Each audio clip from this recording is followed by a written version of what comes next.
दोन किनारे भाग 4. लंडन रिटर्न अब्जाधीश अद्वैतचा अहंकार आणि पुण्याच्या सुसंस्कृत वाड्यात वाढलेल्या मधुराचा करारी स्वाभिमान. कथेच्या गेल्या भागात आपण पाहिले की अद्वैतने मधुराचा अपमान करण्यासाठी आणि तिचे साधेपण सर्वांसमोर आणण्यासाठी तिला एक तोकडा वेस्टर्न ड्रेस दिला होता आणि थेट आव्हान दिले होते की हिम्मत असेल तरच माझ्या ऑफिसच्या पार्टीला ये. अद्वैतच्या या आव्हानाला पुण्याच्या या मुलीने अत्यंत हुशारीने स्वीकारले.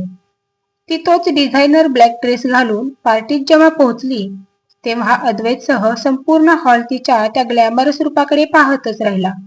एवढेच नाही तर अद्वैतच्या हायफाय मैत्रिणीने जेव्हा तिच्या शिक्षणाचा अपमान करण्याचा प्रयत्न केला तेव्हा मधुराने तिच्या शुद्ध अस्खलित ब्रिटिश इंग्रजीमध्ये तिला अशी काही जागा दाखवली की संपूर्ण पार्टीत फक्त मधुराच्याच टाळ्या घुमल्या.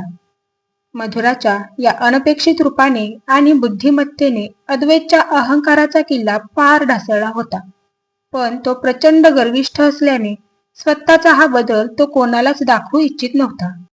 आता या नव्या भागात अद्वैत चेहऱ्यावर तोच गंभीर मुखवटा ठेवून वावरत असला तरी घरात मधुरा दिसली नाही की त्याचे डोळे कावरेबावरे का होतात. मधुराच्या नकळत तिच्या वस्तू हाताशी ठेवण्याच्या सवयीमुळे अद्वैत तिच्या अबोल ओढीत कसा अडकला जात आहे आणि एका वादळी अंधाऱ्या रात्री विजांच्या कडकडाटात दोघांमध्ये कोणती पहिली हळूवार जवळीक साधली जाणार आहे. चला पाहूया. दोन किनारे भाग 4. अबोल ओढ आणि नकळत बदल. पार्टीच्या त्या महानाट्यानंतर अद्वैतच्या मनातील गर्वाचा किल्ला पार ढासळला होता.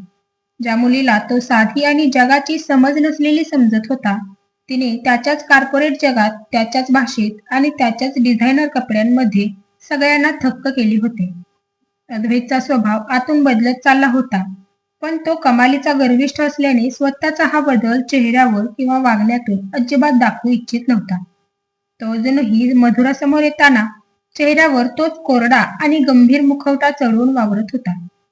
तो तिच्याशी फारसा बोलत नव्हता आणि जेव्हा बोलायचा तेव्हा त्याच्या आवाजात तोच जुना तोरा असायचा. पण मधुरा वेगळी होती.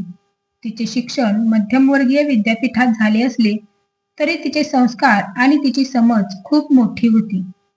अद्वैत तिच्याशी कितीही रुक्ष वागला तरी ती या घराची लक्ष्मी होती. तिने अद्वैतच्या कोणत्याही गोष्टी ढवळाढवळ न करता त्याचे आयुष्य सुकर करायला सुरुवात केली. अद्वैत सकाळी उठण्यापूर्वीच त्याच्या खोलीतील टेबलावर त्याचा गरम चहा हजर असायचा. तो अंघोळ करून बाहेर येण्यापूर्वीच त्याचा इस्त्री केलेला सूट, मॅचिंग टाय, त्याचे महागडे घड्याळ आणि गाडीची चावी अगदी जागेवर नीट ठेवलेली असायची. अद्वैतने तोंडातून शब्द काढायच्या आत किंवा कोणतीही वस्तू शोधण्यापूर्वीच ती मधुराने त्याच्या हाताशी आणून ठेवलेली असायची. सुरुवातीला अद्वैतने या गोष्टींकडे दुर्लक्ष करण्याचा प्रयत्न केला पण हळूहळू त्याला या गोष्टींची इतकी सवय होऊन गेली की त्याला स्वतःलाही त्याची जाणीव झाली नाही. आता परिस्थिती अशी झाली होती की सकाळी उठल्यापासून ते रात्री झोपेपर्यंत घरात मधुरा दिसली नाही तर अद्वैतचे डोळे कावरे बावरे व्हायचे. तो घरात आल्याबरोबर आधी त्याचे डोळे हॉलमध्ये, स्वयंपाकघरात किंवा गॅलरीत मधुराला शोधायचे. ती दिसली की त्याच्या मनाला एक अनाम शांतता मिळायची. पण तो लगेच आपली नजर फिरवून घ्यायचा जेणेकरून मधुराला किंवा घरातल्या कोणालाही त्याचा हा बदल समजू नये. मधुरा मात्र अद्वैतकडून कोणत्याही अपेक्षेविना आपल्या या नव्या संसारात रमण्याचा प्रामाणिक प्रयत्न करत होती. ती दिवसभर सासू सासऱ्यांसोबत वेळ घालवायची, सासूबाईंना स्वयंपाकात मदत करायची आणि रात्री बाबांसोबत बसून पुण्याच्या आठवणी काढत गप्पा मारायची. तिचे हे साधेपण अद्वैतच्या मनाला आता वेड लावत होते. एकदा सकाळी अद्वैतची ऑफिसमध्ये एक अत्यंत महत्वाची बिझनेस मीटिंग होती. तो घाईघाईने आवरून हॉलमध्ये आला. नेहमीप्रमाणे त्याचा सूट, बूट आणि लॅपटॉप, बॅग सर्व काही जॅकच्या जागी तयार होते. पण त्या दिवशी अद्वैतची एक जुनी अत्यंत महत्वाची बिझनेस डायरी त्याला सापडत नव्हती. त्या डायरीमध्ये लंडनच्या क्लायंट्सच्या काही महत्वाच्या नोट्स होत्या. अद्वैतने कपाटाचे सगळे कप्पे पालथे घातले, बॅग तपासली पण डायरी सापडेना. तो अस्वस्थ झाला. त्याचा नेहमीचा घमेंडी स्वभाव जागा झाला. तो हॉलमध्ये आला आणि जोरात ओरडला, आई, माझी ती काळ्या रंगाची डायरी कुठे आहे? कोणी हात लावला माझ्या वस्तूंना. मला उशीर होतोय. त्याची आई आणि वडील तिथे आले. त्यांनी शोधण्याचा प्रयत्न केला, पण त्यांनाही ती सापडली नाही. अद्वैत चिडला. त्याच वेळी त्याचे डोळे नकळत घराच्या मुख्य दरवाजाकडे आणि स्वयंपाकघराकडे गेले. त्याचे डोळे फक्त एकाच व्यक्तीला शोधत होते, मधुरा. 2 मिनिटे झाली तरी मधुरा कुठेच दिसत नव्हती, कारण ती गच्चीवर कपडे वाळत घालायला गेली होती. मधुरा घरात दिसत नाही हे पाहून अद्वैतचा जीव वर खाली होऊ लागला. त्याचा राग, अबोल काळजी आणि अस्वस्थतेत बदलला होता. तिचे घरात नसणे त्याला अचानक खूप मोठे वाटू लागले. तेवढ्यात मधुरा गच्चीवरून खाली आली. तिच्या हातात रिकामी बादली होती. अद्वैतला अस्वस्थ पाहून तिने शांतपणे बादली बाजूला ठेवली. ती काहीही न बोलता सरळ अद्वैतच्या खोलीत गेली. अद्वैत तिच्या मागे गेला. मधुराने कपाटाचा एक कोपरा उघडला, जिथे अद्वैतने काल रात्री कोट ठेवला होता. तिने त्या कोटाच्या आतल्या खिशात हात टाकला आणि ती काळ्या रंगाची डायरी काढून अद्वैतच्या समोर धरली. अद्वैत स्तब्ध झाला. काल रात्री त्यानेच ती डायरी घाईघाईत तिथे ठेवावी आणि तो विसरला होता. मधुराने त्याच्या डोळ्यात पाहिले. तिच्या डोळ्यात कोणतीही तक्रार नव्हती, पण एक शांतता होती. ती मृदू आवाजात म्हणाली, तुम्ही काल रात्री खूप थकले होता, त्यामुळे डायरी तिथेच राहिली. मला माहित होते तुम्हाला सकाळी लागेल, म्हणून मी ती नीट ठेवली होती. घ्या, उशीर होतोय तुम्हाला. अद्वैतने डायरी हातात घेतली. त्याला त्याचेच शब्द आठवले. माझ्या वस्तूंना हात लावायचा नाही. आज त्याच हातांनी त्याचे काम वाचवले होते. तो काहीच बोलू शकला नाही. त्याने एक चोरटा कटाक्ष मधुरावर टाकला. तिचे मोकळे केस आणि तिचा शांत चेहरा पाहून त्याच्या हृदयात एक हळूवार पालवी फुटली. तो गप्प राहिला. त्याचे डोळे गाडीत बसेपर्यंत मधुरालाच पाहत होते. त्यानंतर काही दिवसांनी मुंबईत मुसळधार पाऊस सुरू होता. अद्वैतचे बाबा काही कामानिमित्त दिल्लीला गेले होते. घरात फक्त अद्वैत, आई आणि मधुरा होते. अचानक रात्रीच्या वेळी अद्वैतच्या आईची प्रकृती बिघडली.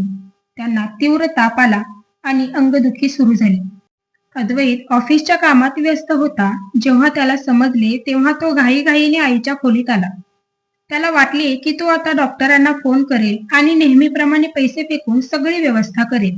पण तो खोलीत पोहोचला तेव्हा त्याने जे दृश्य पाहिले त्याने त्याचा श्रीमंतीचा तोडा काही क्षणांसाठी थंडावला. मधुरा आधीच आईच्या उशाशी बसली होती. तिने सासूबाईंच्या डोक्यावर पाण्याच्या पट्ट्या ठेवल्या होत्या. ती अत्यंत मायेने सासूबाईंचे पाय दाबत होती. आई मधुराच्या कुशीत डोके ठेवून शांतपणे झोपण्याचा प्रयत्न करत होत्या. मधुराने सासूबाईंना घरगुती काढा करून दिला होता आणि डॉक्टरांनी सांगितलेली औषधे वेळेवर दिली होती. आई मधुराचा हात हातात घेऊन म्हणत होत्या, मधुरा, तू या घराची खऱ्या अर्थाने लक्ष्मी आहेस बाळा. अद्वैतने तुझ्यावर खूप अन्याय केला, पण तू माझ्या पाठीशी मुलीसारखी उभी राहिलीस. मधुराने सासूबाईंच्या गालावरून हात फिरवला आणि म्हणाली, आई, तुम्ही मला माझ्या आईसारख्याच आहात आणि कुटुंबाची काळजी घेणे हे माझे कर्तव्य आहे. अद्वैत खोलीच्या दारापाशी उभा राहून हे सर्व पाहत होता. त्याच्या मनात मधुराबद्दल राग नव्हता, पण तो तिचा स्वीकार करायलाही तयार नव्हता. तो पुढे गेला आणि कोरड्या आवाजात म्हणाला, काही डॉक्टरांना बोलवायचे आहे का? मी मोठ्या हॉस्पिटलमध्ये फोन करतो. यावर मधुराने शांतपणे नकार दिले. त्याची गरज नाही. मी औषधे दिली आहेत आणि आता ताप कमी होतो. तुम्ही तुमचे काम करा. अद्वैत तिथे 2 सेकंद उभा राहिला. त्याला जाणवले की पैशांपेक्षा या घरात आता मधुराची काळजी जास्त प्रभावी ठरत आहे. तो काही न बोलता आपल्या खोलीत निघून गेला, पण त्याच्या मनातील अस्वस्थता आता अधिक वाढली होती. मुंबईचा पावसाचा जोर आता खूप वाढला होता. एका रात्री अचानक खूप मोठा वादळी पाऊस सुरू झाला. विजांचा कडकडाट आणि ढगांचा गडगडाट इतका मोठा होता की खिडक्यांच्या काचा थरथरत होत्या. रात्र झाली होती आणि अचानक संपूर्ण नरिमन पॉइंट परिसराची वीज गेली. अद्वैतच्या अलिशान फ्लॅटमध्येही पूर्ण अंधार पसरला. मधुरा नेहमीप्रमाणे हॉलमधील सोफ्यावर झोपण्याची तयारी करत होती. तेवढ्यात अचानक खिडकीबाहेर एक प्रचंड मोठी वीज कडाडली. त्या प्रकाशाने आणि भयानक आवाजाने मधुरा कमालीची घाबरली. लहानपणापासूनच तिला विजांच्या आवाजाची खूप भीती वाटायची. भीतीपोटी तिच्या तोंडून जोरात किंचाळी निघाली. अद्वैत! ती घाबरून सोफ्यावरून उठली आणि अंधारात पुढे धावली. त्याच वेळी अद्वैत ही तिचा आवाज ऐकून मोबाईलचा टॉर्च घेऊन तिच्या दिशेने येत होता. अंधारात मधुराचा पाय घसरला आणि ती थेट अद्वैतच्या अंगावर जाऊन पडली. अद्वैतने क्षणाचाही विलंब न करता तिचे कंबर धरून तिला सावरले आणि स्वतःच्या छातीशी घट्ट कवटाळले. मधुरा प्रचंड थरथरत होती. तिने तिचे दोन्ही हात अद्वैतच्या गळ्यात अडकवले होते आणि तिचा चेहरा अद्वैतच्या शर्टमध्ये लपवला होता. अद्वैतने मोबाईल बाजूला ठेवला आणि त्याचे दोन्ही हात मधुराच्या पाठीवर फिरवले. तो तिला शांत करण्याचा प्रयत्न करत होता, कारण तिचा तो घाबरलेला अवतार त्याच्या पुरुषी अहंकाराला विरघळून टाकत होता. शांत हो मधुरा, मी इथेच आहे, घाबरू नकोस, अद्वैतने अत्यंत मऊ आणि प्रेमळ स्वरात तिच्या कानापाशी म्हटले. अद्वैतच्या मुखवट्या मागचा हा पहिलाच मऊ आणि हळवा कप्पा होता. अद्वैतच्या त्या सुरक्षित कुशीत आल्यावर मधुराचा थरथराट हळूहळू कमी झाला. तिला जाणीव झाली की अद्वैतच्या खूप जवळ आहे. तिने हळूच आपला चेहरा वर केला. मोबाईलच्या अंधुक प्रकाशात आणि खिडकीबाहेरून येणाऱ्या विजेच्या चमचमाटात दोघांचे चेहरे एकमेकांना दिसत होते. अद्वैतचे लक्ष मधुराच्या ओठांवर आणि तिच्या डोळ्यांतील निरागसतेवर गेले. मधुरालाही अद्वैतच्या डोळ्यात स्वतःबद्दलची काळजी स्पष्ट दिसत होती. जरी अद्वैत अजूनही उघडपणे त्याचा स्वभाव बदललेला दाखवत नसला, तरी त्या वादळी अंधाऱ्या रात्री दोघांमधील अबोल ओढ पहिल्यांदाच समोर आली होती. अद्वैतने तिला हळूच बाजूला केले आणि तो काही न बोलता आपल्या खोलीत निघून गेला. पण त्या रात्री दोघांनाही झोप आली नाही.